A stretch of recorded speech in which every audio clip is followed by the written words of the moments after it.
Larry Sabato once said, "Every election is determined by people who show up." Keep this in mind as we discuss today the outcome of the Iranian elections, presidential elections that is, and what does it mean for the future of global geopolitics.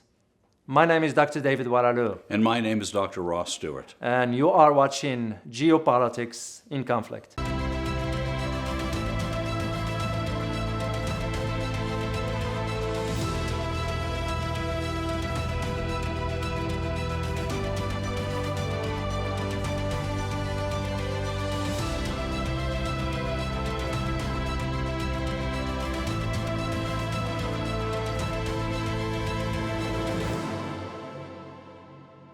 We'd like to thank you for your many thought-provoking comments and the information you're sharing with us. We really appreciate it.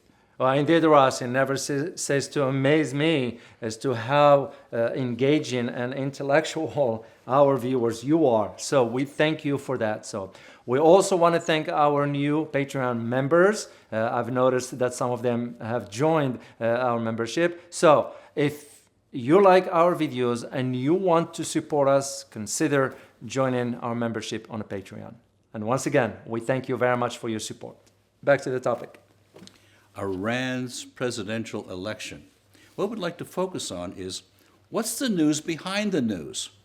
Superficial, we don't care. What's really happening here, David? Exactly, Ross, and that is the whole reason why we decided to address this topic. Well, just for you to know, Iran has just had, the presidential elections recently, with the election of Ibrahim Raeisi, who is a hardliner.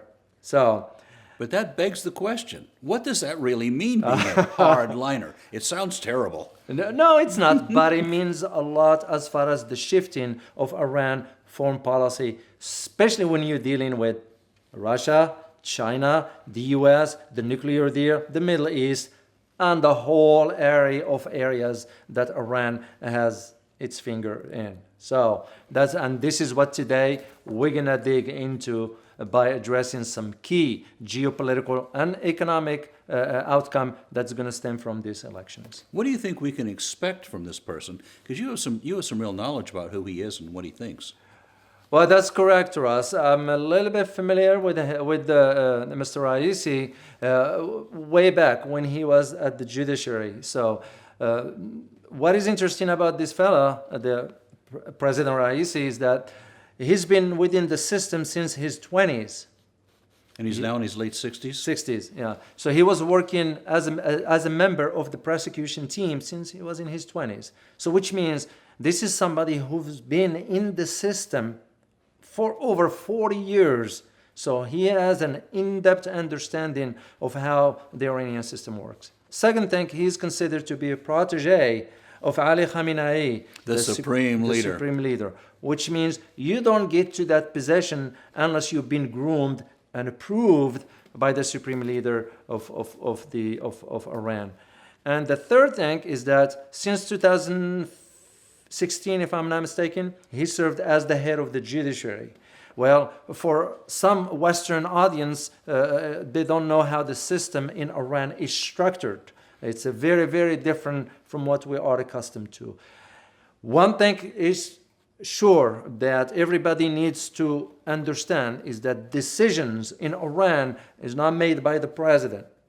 Those decisions are made by the supreme leader, and in this case, Ali Khamenei.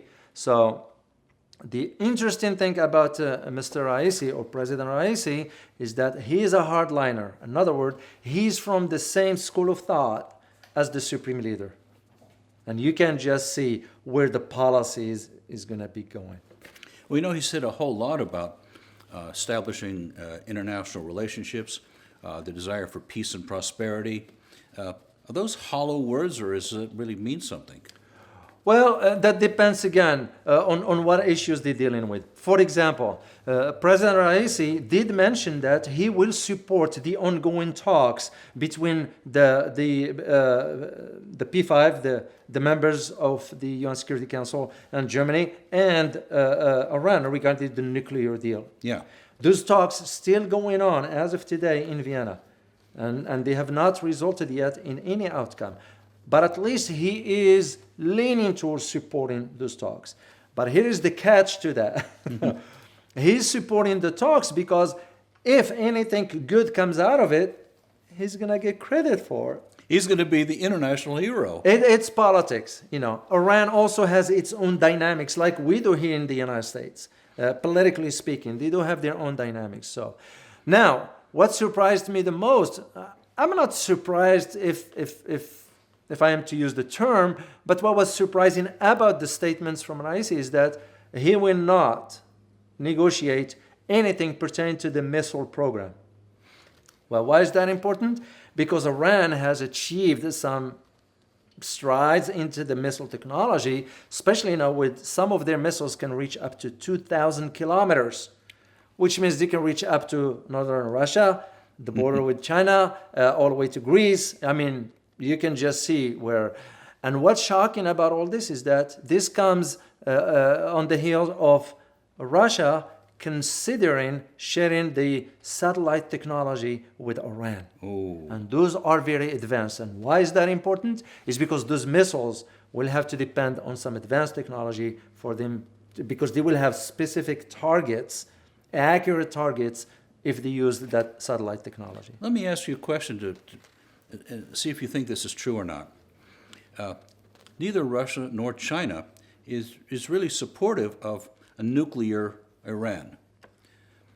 And Iran doesn't even truly sponsor wanting nuclear devices because it now puts them in a position of we're part of the nuclear age, and that means we're fair territory for places like Israel who could blanket bomb us. It makes them more vulnerable if they actually are a nuclear power. What's your opinion on that? Well, that depends again of, yes, because they are members of the NPT, the Non-Proliferation Treaty, which means they signed that treaty. However, if Iran is cornered, they're going to find themselves, they're going to have to do something, because you and I know, and I am sure you do as well, that if you have nuclear capabilities, any country will have to think twice about engaging you. Look no further than Pakistan. Oh, yeah. Look no further than India, North Korea. I mean, so Iran's going to be thinking in those terms. Now, whether they're going to go far as developing the bomb or not, that's remained to be seen. I mean, as I argued in my previous book about Iran, that they do have those three possibilities of going either the way North Korea did, or Japan did, or they could go like what Pakistan and India did when they conducted underground tests for the nuclear. So it's hard to tell at this point. But for now, at least what's sort of promising, if I may use the term, is that the new president, Raeisi, is supporting the ongoing negotiations in Vienna. And from what we can tell, he's operating from truly a position of strength. What's your opinion? Well, that's true, because now it becomes the question, has to do with domestic politics in Iran. Because remember, there's always that debate between the hardliners and the moderate. So, because who's gonna be going where? So the hardliners are saying, no, we need to maintain grip on all that. The moderates are saying, we need to liberate people so they can at least join the international community and so forth. So there's always that tensions. And for the hardliners, for the regime to survive, they have to have some sort of an enemy. You have to have an external enemy. Exactly. So it's no different than the same thing we do here on a different level. Iran, it's not exempt from those kind of domestic policies. And I remember arguing this particular point in some of my previous writings.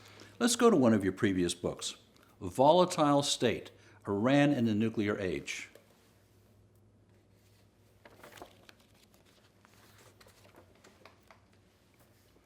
This is a direct quote from David's book. I believe that the chance of death to America and death to Israel are for domestic consumption. However, the fact that the supreme leader,